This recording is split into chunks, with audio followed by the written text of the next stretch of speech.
Welcome, Professor Craig Mattson, to Open Tech to Open Tech Talks.tv. And I'm honored to have you as a guest today. And if someone is hearing today this episode, how they will want to remember you as a Craig, that who was the Craig, and then how he has started his journey and what he's doing from last couple of years, maybe. Thank you. I appreciate the personal interest and not just like what ideas can we exchange, but how can we share life a bit. I am a researcher, so I try to figure stuff out. And I hope that as we talk, Kashif, like people hear some of that, like an effort to try to figure things out. But I'm also a teacher. So I think in terms of what does it take to move somebody from this level of understanding to this level, and that's a everyday sort of task for me. So those two commitments are really huge for me. I really like big questions, but if it doesn't shake down into something we can do, if it doesn't shake down into something that we can practice, it doesn't do a whole lot of good. I try to move as much as I can towards what do we do with this thing that we're learning right now. I teach at a university in Grand Rapids, Michigan, Calvin University, and I have a great time there doing the work of teaching and research. Okay, so let's start then. Students 10, 15 years back, and the students now you're getting now, maybe last 2 years. What's the difference between? Yeah, history is a big difference. So 10 years ago would be, oh my goodness, just 2015. That feels strange to say. And then 15 years back would be the Great Recession, roughly, Right. in the around the world, but Around in the the world. US, we felt it pretty keenly. And so students who graduated in 2008, 2009 entered a very unstable situation, a job situation. Up to that point, their demographic, known as the millennials, had been pretty optimistic about changing the world, making it a different world. And when they graduated, they found a different world, but not such an amenable world, not a world that was easily changeable. And so we sometimes talk about elder millennials and younger millennials as almost being two different demographics because of the Great Recession right there in the middle, which changed so much of their experience. So today, it feels like the people I see in the classroom have, I don't know, I can't always tell how they're feeling about the times. Young people have a lot of energy. And so sometimes they just kind of bounce into the room and you're like, okay, it's a good day. But I do think that there's some pretty deep, sustained concerns about how the world's going in terms of climate change. That comes up a lot in classes. Right. The Gen Z students don't seem to question the reality of climate change the way my generation did. So those are some differences. Those are some Okay. things I've noticed. Now, as you're very fundamental, playing a role in university. So with the last 2 years of this generative AI which brought to us, so what are the different thoughts are going on within the academic area and within your colleagues, peers, or as researchers, that what should be the way forward for in this new dynamics of ChatGPT or these large language models? How you teach students, how you're gonna evaluate them? Maybe some thoughts on that. Well, my first answer is heck if I know. It's such a crazy time to be an educator. And I think that there isn't a path forward. There are probably 10 or 15 paths forward. And we're all like trying to figure out which paths are durable to walk on together with students and which are just dead ends. And in my university, I've noticed, I think probably this is the case elsewhere as well. You can let me know, but there are some heavy skeptics about AI. They're like, never in my classroom. And then there are, more optimistic folks on the other end of the spectrum. And so I tend to fall into that area. I tend to be more optimistic about it, but finding a sort of middle path between the extremes of doomerism and optimism, like a naive optimism, that's the wisdom challenge of our time. I'll just mention one more thing, and that is that in every era of technological invention, even as far back as the development of the pen, when writing shows up in Western civilization anyway, like 2,500 years ago, it was very upsetting. There was a lot of perturbance, and it just always is the case. But I think that perturbance, that the choppy seas that we find ourselves in, is also an opportunity for asking ourselves what we think we're doing when we're teaching and learning. And so I'd like to talk about that more with you perhaps a bit later. Okay. Sure. We'll go for that. Okay. So as I'm also, part of the technology paradigm. So, and with these new dynamics of generative AI, and I myself started going into the universities where there's a common question: what could be the use case to implement in the university? Right. And one of the top was, okay, personalized learning, or maybe an AI teacher which is based on avatar, and then freeing the teachers to do some more more research work with the students, and common curriculum wise books let's pass to the generative models, and then they can have access to 24 by 7 and all that sort of thought process. Now, while I was going through a lot of discussion with several universities, okay, there was still question was that, okay, is it acceptable medium to offer to students, and how the teachers are going to ensure that, okay, the curriculum or material, whatever these large language models are providing, those are correct. So maybe want to hear directly from you that is there something, those things coming in the era? I'm on a task force right now at my university, and I bet a lot of universities have these sort of groups, committees, task force teams trying to figure out like what are the best use cases for AI. And ours is complicated by some of the, I guess you would say, like the belief systems of the university. We are a religious organization, and so we have certain notions about what it means to be a person and what it means to be in community, or what the best way to hold knowledge is. And so those questions are also shaping us pretty explicitly as we're talking about this. We're kind of returning to first principles. Like, what do we actually think the world is like? Or what do we think the world should be like? So in that sense, like the conversations have been really grounding in a way, even though it is sort of a chaotic time. And I imagine that many universities are also asking these sort of basic questions, like what's it mean to be a person? What's it mean to respect someone else's ideas? What's collaboration look like? What should it look like? But I should also say, Kashif, that my research focused not on the classroom, although I spend a lot of time in the classroom, but on the workspace. So a work culture, working community.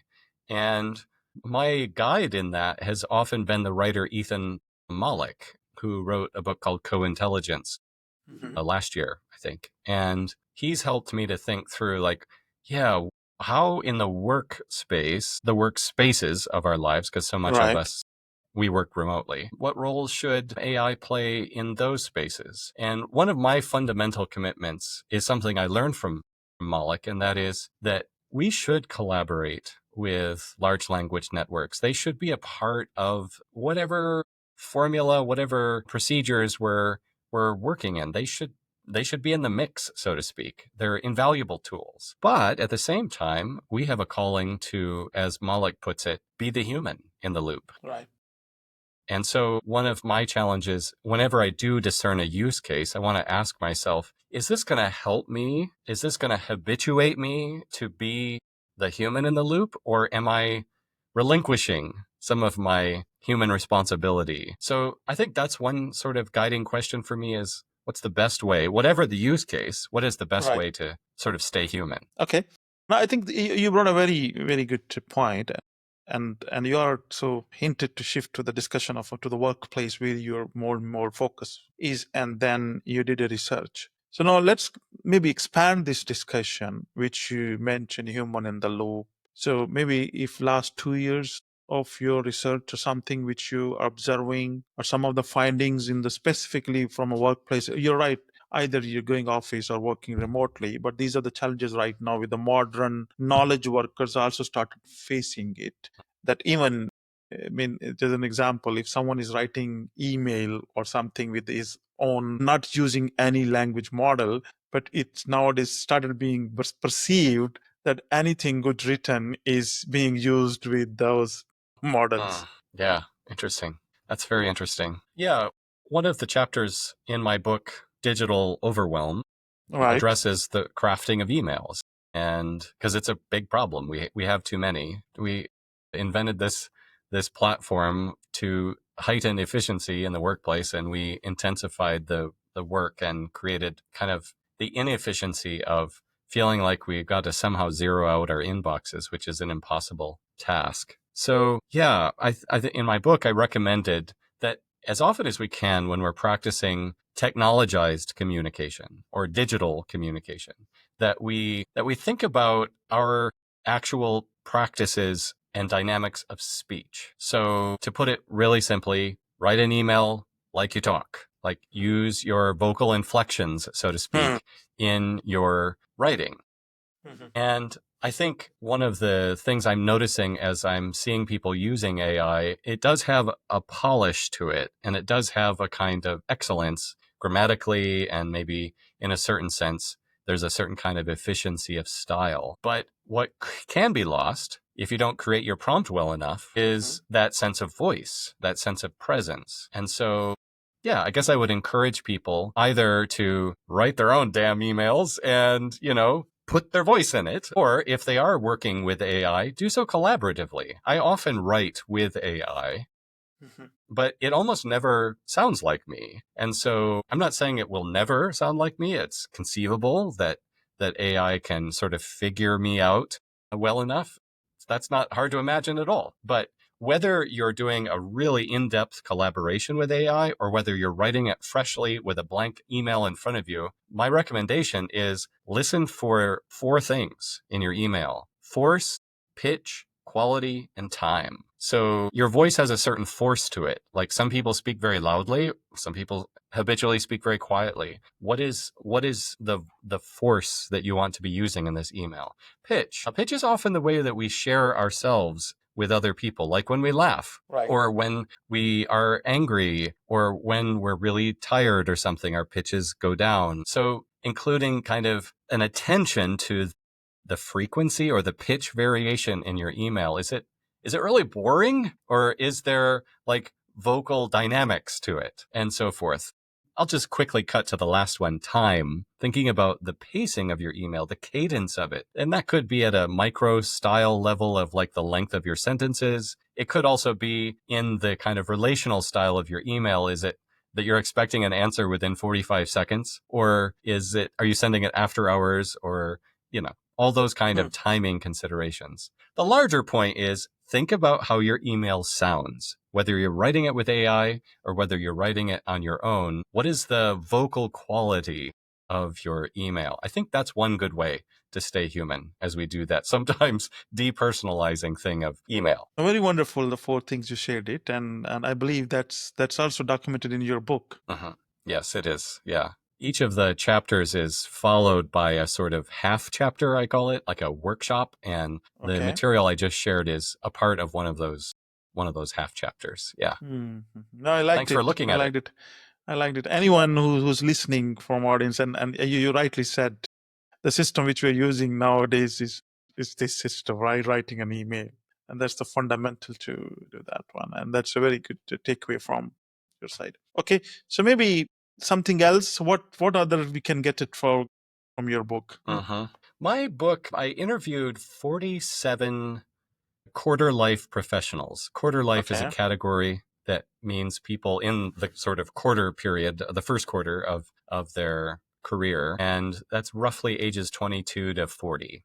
So interviewed them, asked them how they were coping with the pressures of life and work today in the early 2020s in particular. And what I noticed was that they tended to resort to 6 different modes of communication. And I called these like coping mechanisms for digital overwhelm. So for me, a very frequent coping mechanism might be that if I feel like the team is confused, or if our project has really gotten vague, or we're just wandering, I'm going to write a big old email and like makes things clear to people, get us all on the same page. But that mode, it works great for me. I'm a language guy, but for other people, it might not work so well. It might be too much to read. They might be too busy. Their email inbox might be bloated already. So my email is not a help to them.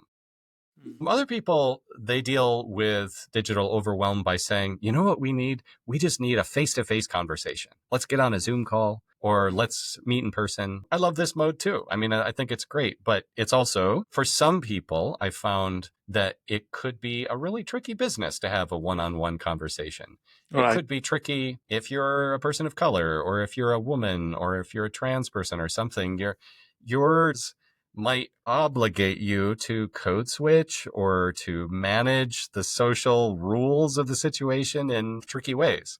Mhm. So another mode might be what you might call like the less is more mode. Like some people are just like, I'll send you the briefest possible message by text, and that's going to do the job.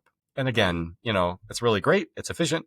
It's sometimes very clear, but it's another mode that has its limitations. So my book explores 6 of those modes, looking at their strengths and weaknesses. And my overall recommendation to people, my advice is you probably should get good at using 3 or 4 of the modes. You don't have to be good at amazing at every one of them, but you're going to be working with people who will need you to mode switch. And being able to be adept at that was a sort of big takeaway from my book. Okay. So maybe linking question. So as you said, pressure in the workplace. So any 2 to 3 tips to manage that one? Yeah. Do you mean for the pressure that we feel sort of psychologically? I mean, that could be achieving targets, that could be peer pressure, that could be proving yourself that you're doing good. Anything which is, Yeah. maybe it's a political, how the politics Right. works within the Right. organization. And that could be so many, right? You can relate it. Yeah, that's right. Sometimes people who are pretty optimistic or cheerful about everyday work look at me a little funny when I talk about overwhelm. But when I say, it is kind of intense today, don't you agree? Like everybody's like, oh yeah, it is way too intense. So it kind of varies by people's temperament a bit and their disposition, their personality. But I think everybody can agree that we live in very intense times. We have a lot of stuff coming at us at all the time. Social media has not been a very successful experiment in the human race in terms of helping us to have mental wellness. We weren't apparently meant to disclose our intimate secrets to strangers. Who would have thought? So yeah, my book focuses on a particular kind of pressure. And I think like you said, there are lots of pressures. Some of them very, very personal pressures. You have trouble in your family right now, or you have health troubles, chronic illness. Oh my goodness. So many possibilities. But my book explores one kind of pressure, and that is the pressure that comes with rapid technological development. Highly accelerated tech development, my book suggests it feels a little bit like a riptide, like a longshore current that moves super swiftly, and you kind of get caught up in it, and it takes you someplace. If you fight it, you're going to drown. You can sometimes swim out of it, but mostly it just takes you, and you got to go with it and keep your head above water. So, and sometimes it takes you to an unrecognizable place, far from what you used to think of as like your shore. So that creates a kind of intensity and stress and pressure in the workplace. Some people find it exciting, very energizing. Wow, we got this new tool. We got these new tools. So great. Other people are afraid. There are all kinds of emotional responses to it. And so my book is basically examining different ways that we respond to that tech pressure, so to speak. And trying to understand how we respond and see if we can't respond in a wiser fashion. Okay. So maybe I think this is right situation. Is going for an AI from last 2 years, and as I'm also meeting almost daily to different customers, organizations, and colleagues talking on this AI, right? So it's a race which is going on. And even I was just mentioning a few weeks back that these vendors race, which is, keep releasing every day new model. And then as a customer, where you're working as a technology guy or a technology person, you're getting pressure to it that, okay, how you will get ahead of this race, or maybe even you're part of that race. So I think, and you rightly said that your book targeting this area, technological advancements. So maybe any 1 or 2 tip for someone who's listening and who is going through this race, how they can manage it. Thank you for naming that so clearly. I find that I really need to ask people what they do in order to try to connect what my book discusses with their lives. So thank you for helping me to understand that metaphor of a race is both exciting and also scary. It's exciting in the sense that, well, there's a competition. And when people are competing, they often do their best work. That's exciting. It's scary in the sense that you can also collapse in a race, right? You can break down, and that happens a lot too. And so I'm finding that there are two ways that we have to practice judgment in this. My book basically recommends what I call communicational flexibility. Okay. The conditions are going to change constantly. The needs that the platform has to meet, those are going to change, and you are going to change. Everything's changing constantly. And so practicing a kind of flexibility helps you to be gracious with yourself, helps you to be forgiving of other people, helps you to just stay awake to the possibilities. I mentioned this to somebody last week who runs a podcast about ADHD. And attention deficit might require a different sort of wisdom. And so that brings me to my second observation. And I kind of learned this from talking to this guy. He said, we are really great at being flexible, so to speak. We're very good at switching modes. What we have a harder time with is staying with a mode. And so for those people, there may be a need to take a break from the race, to sort of pull out of the race and not worry about what the competition is doing for a day and focus instead on going deep, doing deeper, more innovative work, and being sort of relatively unconcerned about the competition. So I think both those pieces of advice are useful for me. I hope they are for you, but just on the one hand, sometimes we got to be flexible. Things are changing. Right. We got to move faster. Other times we really need to slow down in order to do our best work. Okay.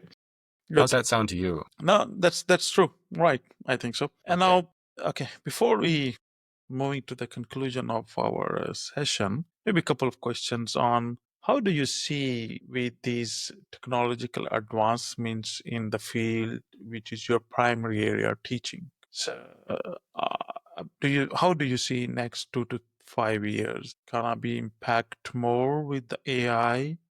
Mm-hmm. And what, because there's a fine line going on. Okay, you need to get any information, or you could go and ask these chat gpts and these geminis and all that, and you get it.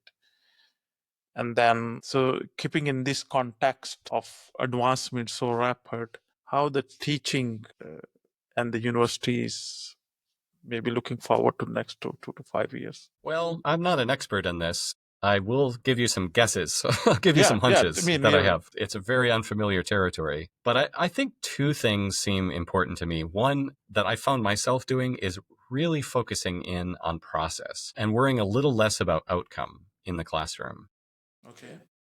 How did you arrive at this product? How did you achieve this? So I teach strategic communication and media Right. production. So how did you make this video? How did you design this newsletter or this podcast? What were the steps that you needed to follow to get to your best work there? And that emphasis on process is not so much to police the use of AI or to, tighten my surveillance of them or something, but instead, I think to help them to develop the kind of professional and vocational habits they'll need. And I think one of those really important habits is thinking about process and Right. thinking very carefully about process.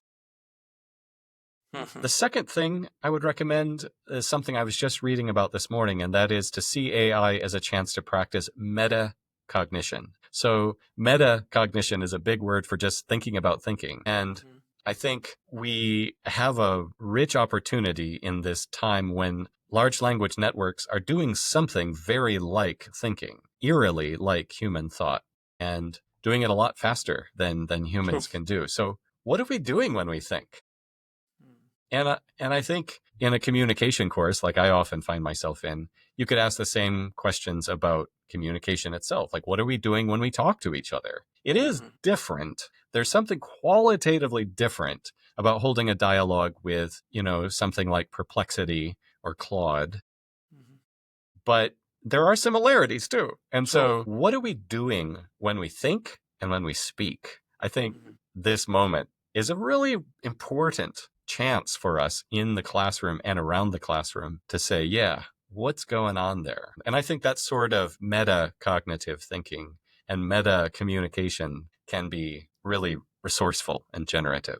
Okay. Thank you so much, Professor Craig, for joining and sharing your insightful, Yes. especially your book and the insights which you mentioned about email, even how the technological advancements pressure which we need to maintain it. And any concluding remarks you want to share with the folks who are listener, primarily from a Yes. technology workspace, which they spend their days and nights in this field? Yes, yes. Well, first of all, I want to recommend that they keep listening to your podcast. I think Open Tech Talk Studio offers a very chill space. It's very, it's not hyped. It's sort of relaxed and thoughtful. And so I encourage your listeners to Thank you. keep listening. This is good stuff. I've enjoyed being with you, Kashif. And the second thing is, I would love to connect with your listeners as well. And a place that they can do that connection is my website. It's just called The Mode Switch, all one word, The Mode, MODE, Switch, all one word.com. And yeah, there we can connect either through my newsletter. I have a weekly work culture newsletter, or they can pick up a copy of my book. And I would love to chat about that with them. Okay, thank you so much for sharing, and definitely. So maybe for your next newsletter or topic, which I observe it quite a lot, being an also full-time employee, and you also teach communication, right, in university. Uh-huh. I think that's maybe another challenging area in the workplace. Yeah, it That sure is. how to Sure is. communicate, what to communicate, when not to communicate, Yes. right? Yes. Yeah. So many decisions, so many choices. Thank you so much for joining. Thank you. Thank you, Kashif.